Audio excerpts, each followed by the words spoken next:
All right, welcome to Q&A, the show where I take your questions and answer them here in video format. We got a ton of questions to get into.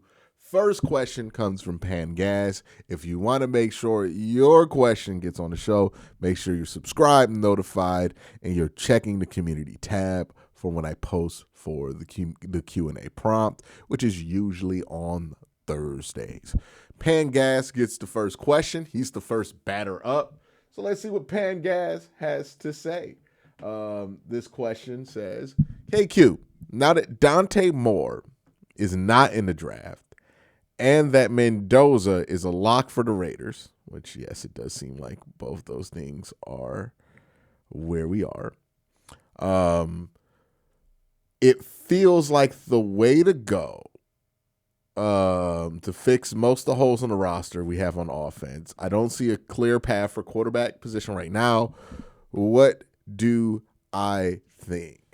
If there is no real way to get a long-term solution for the quarterback, which does not feel like it's available right now, you are probably better off seeing what you could do in short-term flyers. Maybe you want to take a high-quality flyer, right? But basically, you're going to look at a lot of options that give you the hope of maybe finding, a quarterback who could start for you for an extended period of time without the long-term commitment. So we're talking about, maybe kicking the tires on Mac Jones. We're talking about seeing what's up with Malik Willis. We're talking about considering trading for a reclamation project for the cheap, like an Anthony Richardson, similar to how the Browns traded for Kenny Pickett last year.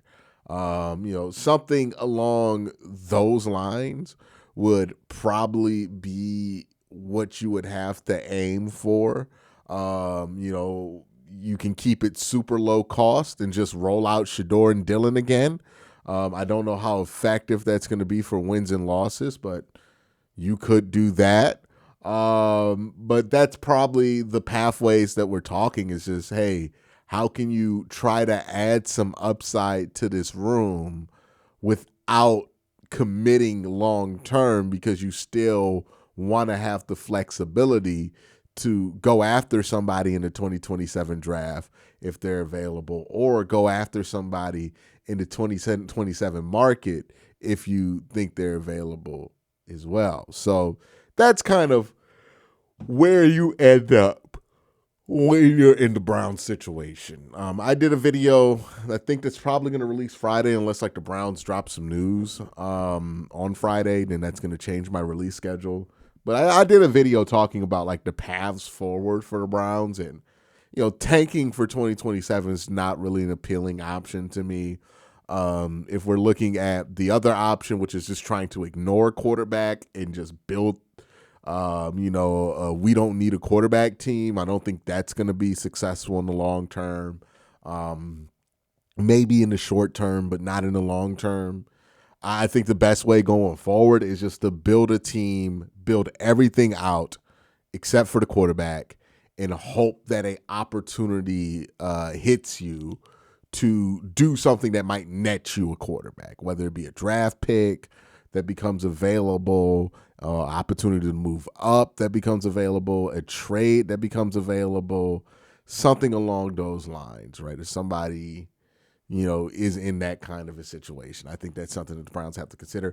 I would also throw in there, maybe you want to start looking at ways to live without a Denzel Ward on the roster and hope that you could flip a Denzel Ward into a first-round pick, because you're going to have to do something, right? You know what I mean? This is the best way to be able to retain Miles and still try to get a quarterback. So this is the pathway you got to go down. But it's not really one with a high probability of success, unfortunately. But you got to hope that you can hit that shallow probability. All right, the next one comes from Royce Dillard, who says this: Hey Q, how do we straddle the line of meaningfully, improving the offense without risking becoming a middling team who cannot acquire a long-term QB in the draft? It feels unclear where we're at in our rebuild at the moment due to so many moving parts. Love the show. I think you avoid this by making sure that you're not committing long-term to any individual quarterback, that you do not have a pretty strong belief is a Super Bowl caliber quarterback, right? The way you kind of lock yourself into being a middling team is when you're a Miami Dolphins and you decide to give Tua $200 million, right? When you're Arizona Cardinals and you decide to give Kyler Murray $200 million, you know, that's how you lock yourself into like advanced mediocrity. So if you're the Browns, you could also do this, by the way, without like it being a contract. You can lock yourself into advanced mediocrity by settling for it in the early part of a first round. Like, let's say you take a quarterback that you're not really sold as a franchise guy, but you're like, we can win games with them, you know? And you invest a lot into him, like the Bryce Young. Bryce Young's kind of another example of this, a team that kind of reached on a quarterback prospect, hoping that they just be good enough to win games or, you know, something along those lines. You can lock yourself into that. Try to like stay out of locking yourself into quarterback solutions you don't fully believe in. If you truly believe that somebody can be a high tier guy, then go ahead and do it. Draft them wherever you need to draft them. I'm always for that. But if it's one of those situations where you're trying to convince yourself that they could be just good enough to kind of win with, then yeah, you're locking yourself into mediocrity. So that's really how you maintain that flexibility. Just make sure that you're not sacrificing a lot of first, second round assets over the next few years, and continue to stay flexible financially at the quarterback position. Especially as you get off the Watson contract. The next question comes from Bryce Holt, who says this: Q, I feel like we talk about how to improve the offense this offseason, but what do you think we could do to improve the defense? Draft some corners. I think this team needs some secondary players. That's why I think Caleb Downs would make sense for the Browns. I know a lot of people would lose their mind if the Browns not drafting offensive players super early, but I do think Caleb Downs makes some sense there. There are some corners, D'Angelo Pons, that make some sense in later rounds. But yeah, I think that's where you could improve the defenses in the secondary. We're going to continue with Q&A in just a second, but first I got to thank my sponsor, Sleeper. Real quick, just want to let you guys know Sleeper has a new offer here. They're offering a free $20 entry, no deposit required. And also, if you're a first-time user, you also will receive a 100% match on up to $100 when you use the promo code WORSTTAKE. Again, $20 free, no deposit required. Plus, first-time users also receive a 100% deposit match up to $100. Join Sleeper. So the next question is from Sheldon, who says this: given the Browns roster, is there a style of offense you would like to see them run next year? It's clear we don't want an offensive mind that's ahead of the. It's clear we want an offensive mind that's ahead of the curve, but we might. But what might that look like? So yeah, I think it depends on what kind of quarterback you will out there, right? If you go for a reclamation project, let's say you're going after a polished athlete or something like that, you probably run a lot of RPO stuff and it looks like very college. If you're running an offense out there because Dylan Gabriel, you feel like he gives you your best bet, you're probably running a lot of stuff that's just like quick decisions, a lot of spot, a lot of stick, spot snag, stuff like that. Right, that allows a quarterback to just make a quick decision to kind of beat the offense with like the speed of the processing, and not necessarily with like overall talent. And then if it's like SHEDEUR, it's probably going to be a lot of like big play hunting for SHEDEUR Sanders. So it looks a little different with every quarterback or every archetype that you could bring in, but it's more or less when we're talking about like being ahead of the curve, it's just running stuff on offense that defenses aren't predicting. That's like the core of it, right? We can call it ahead of the curve. And I think when people imagine this, they like imagine like a football spaceship being dropped onto the field and the plays looking like something we've never seen. But it's really just about predictability. The reason it felt like the Browns offense fell behind the curve is because the Browns offense became very predictable for opposing defenses. The reason it feels like other offenses are ahead of the curve is because they're not as predictable by opposing defense. Everybody's running similar concepts and, similar beaters for different situations. Like the fundamentals of football have not changed that much, but it's more or less about how you can dress it up and design it before the ball is snapped to add some layer of unpredictability there for your defense. There's always going to be some elements of predictability in any offense because players are smart and they get paid to figure things out. But you want to make it so that it doesn't feel like you're just completely predictable. And I think that's the issue that the Browns offense had last year, was that they were very, very predictable. But thank you for the question. The next question comes from Lojo, who says this: if we have another 1 to 3 win season next year, do you look to sell the house, Ward, and Miles and do a full rebuild?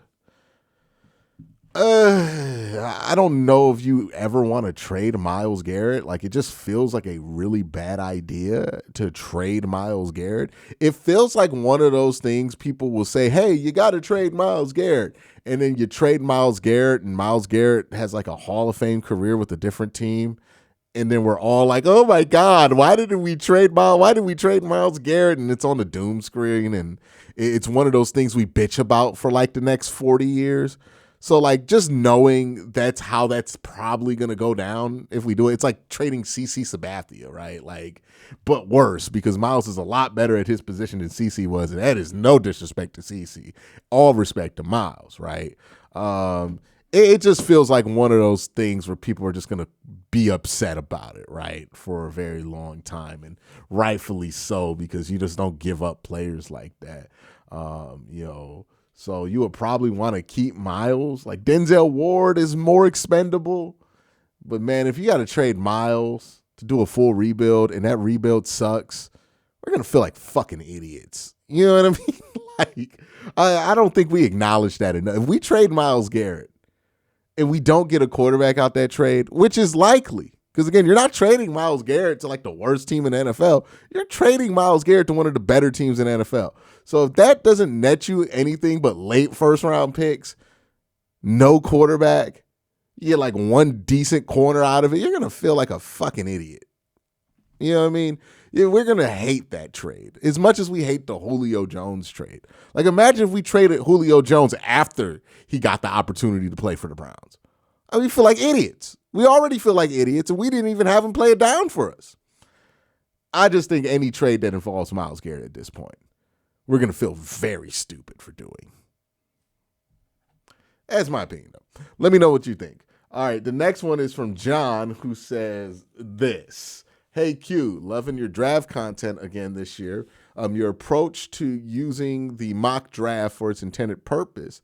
How do you determine when you're doing a mock trade what partners would be viable? For example, do you think there could be any possibility to trade with the Cowboys and try to get 3 firsts this year, or 6 and some picks for 12 and 20, or get their extra first next year? I keep coming back to thinking the Browns may try to move down to get some more picks in the first round next year. I'd love to hear your thoughts. One, you got to consider just like who's putting smoke out there that they're willing to move, and who does it make sense to be willing to move, right? Like, depending on what Dallas can do for their defense and who's available, if the Browns are sitting there at 6 and Reuben Bain's there, we know that the Cowboys need some defensive line help, or if Arvell Reese is there, they might come calling for 6. So you just got to play it out logically. Like, what is the reason for the other team to make that trade? I always try to factor that in. There are a lot of fantasy trades that you see online where it makes a ton of sense for the team you care about, but nobody put any thought into why the other team would do it. You know what I mean? And even when you press people on like, why would they do that? They'd be like, oh no, when they do stuff. It's like there was no thought put into it. But that's what I try to do. Is like, okay, if I'm going to say that the Browns are going to trade with the Cowboys, I got to come up with a legitimate like reason for the Cowboys to want to do it.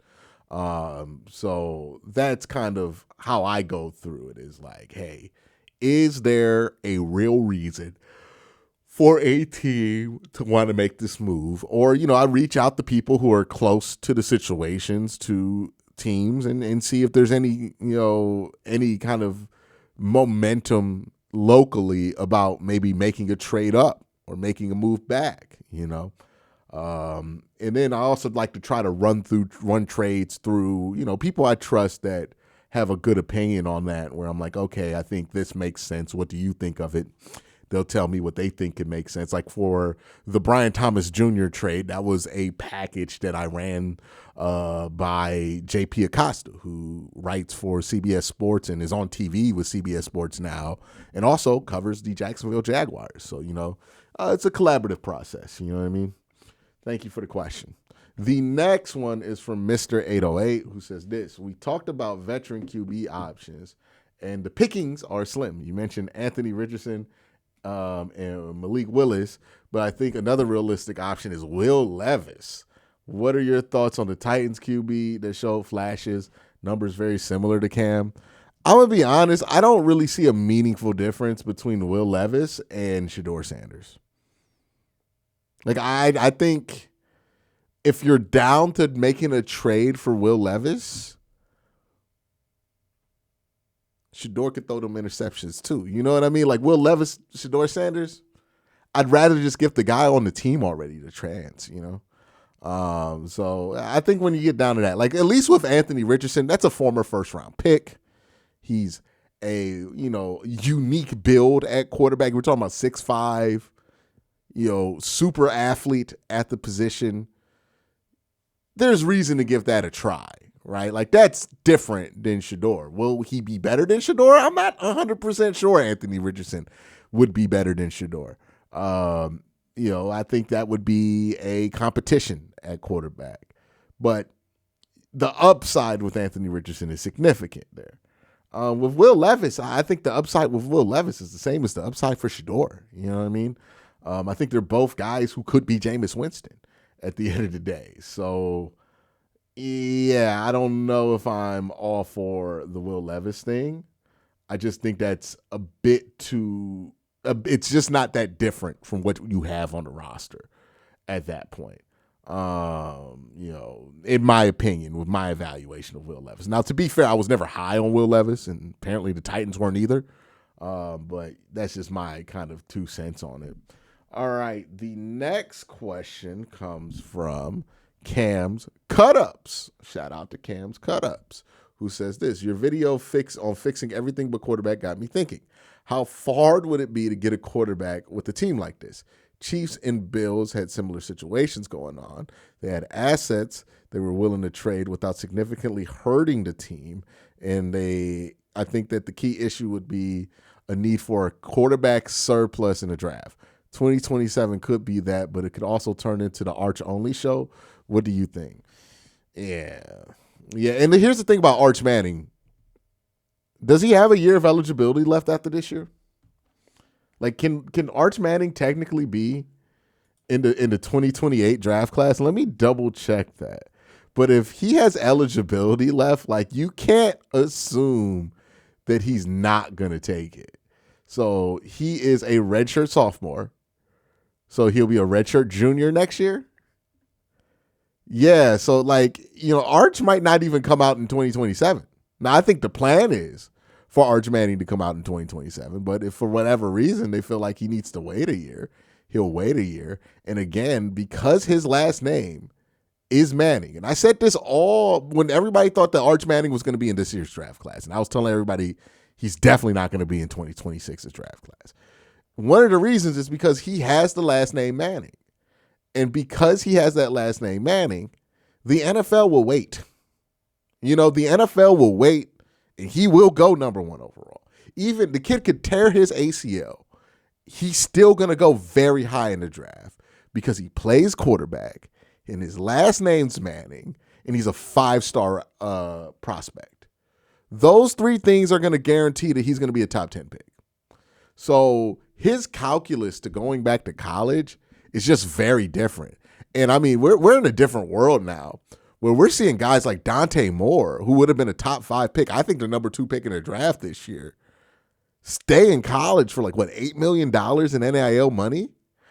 Yeah, it's a different world out there. So that's another thing to factor in when everybody's like, oh, well, 2027.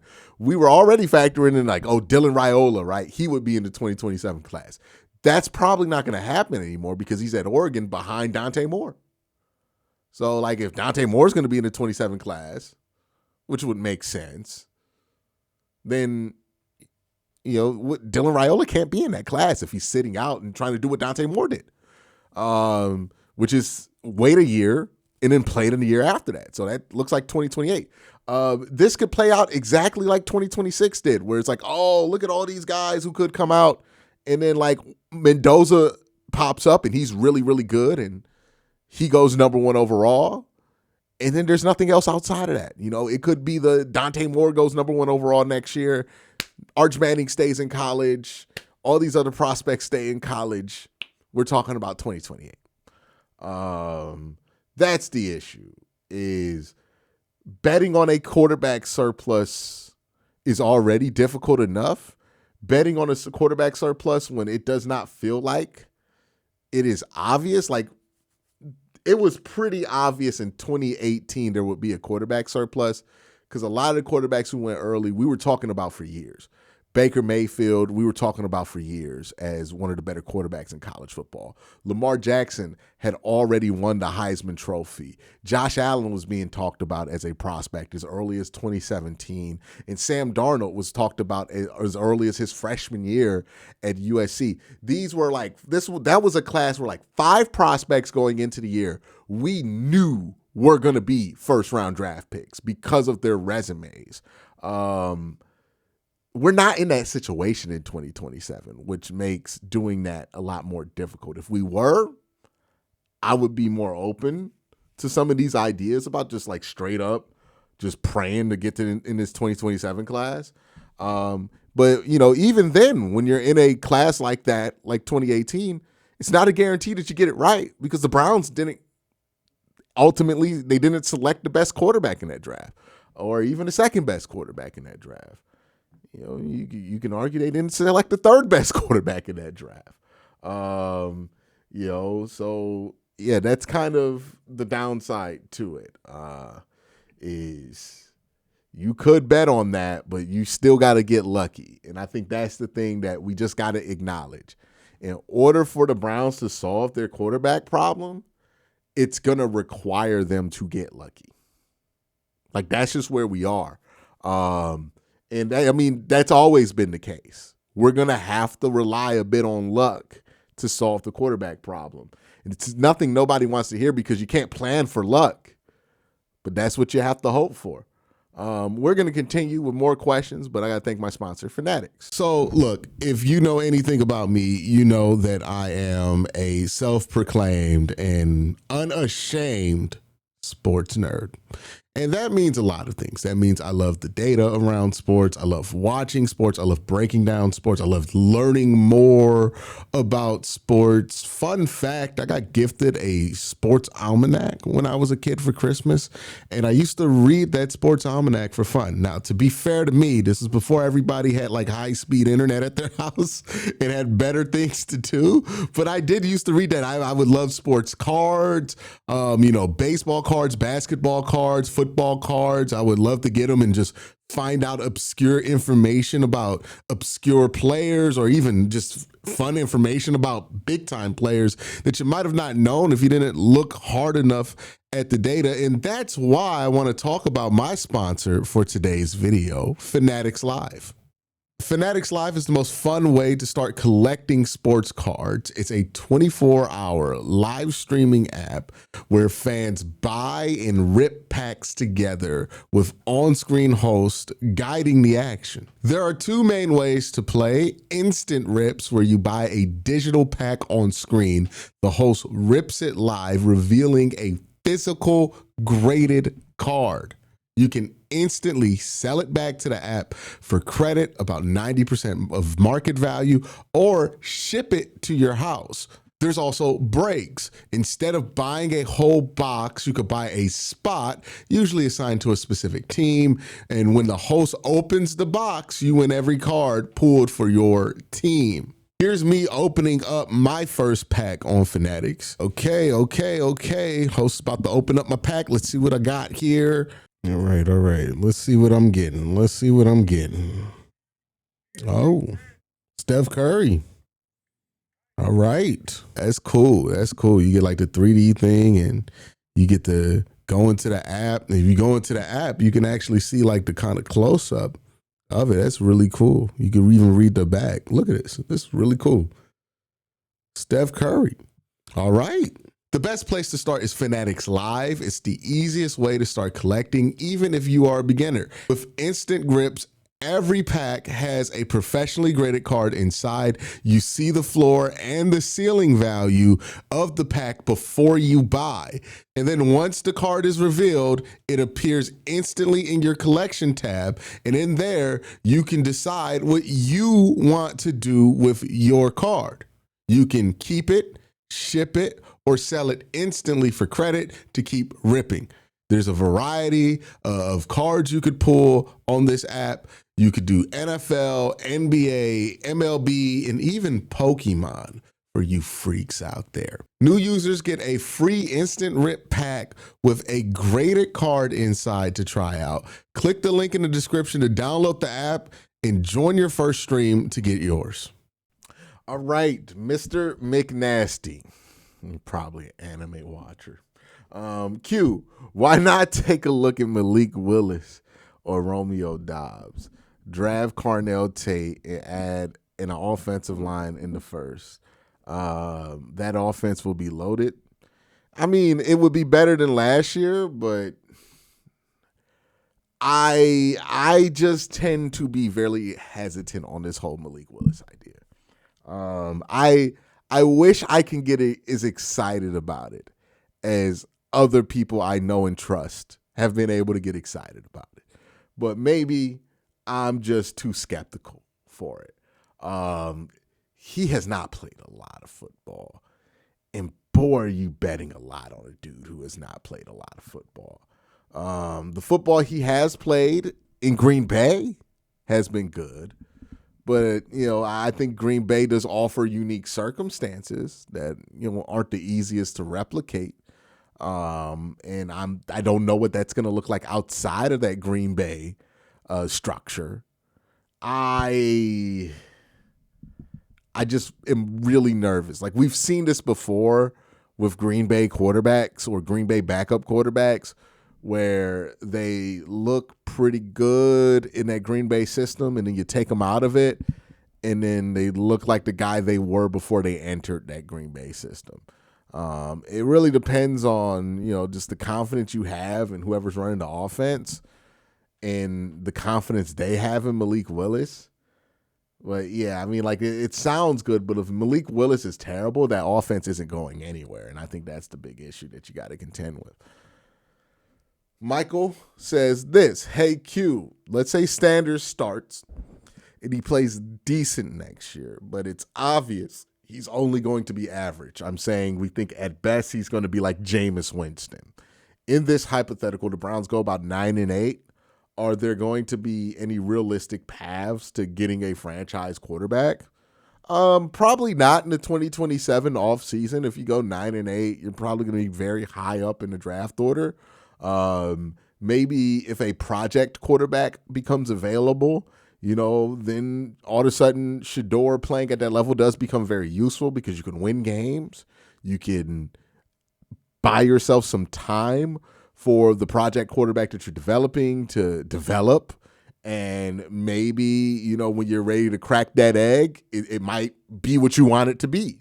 So that would probably be the path, but that's probably not going to happen in that offseason in that scenario. That being said, like if SHEDEUR plays to a level to where you can win 9 games with, it's not the worst thing in the world, even if you don't really believe in him as a franchise quarterback. Because what the Browns need, I think, this season is to establish some stability. Like things are really shaky with this team right now. And we're not far away from Jimmy Haslam making decisions again. So I think for the betterment of the team long term, you want stability. And if SHEDEUR can win you 9 games, then at least you got stability, right? You might not have a franchise quarterback, but you got stability. And I'll take that, right? If SHEDEUR could be Matt Schwab for this team, that's fucking great. Like I will be ecstatic about that. But that's it for the Q&A questions. You guys have a great day. Have an even better night. Peace.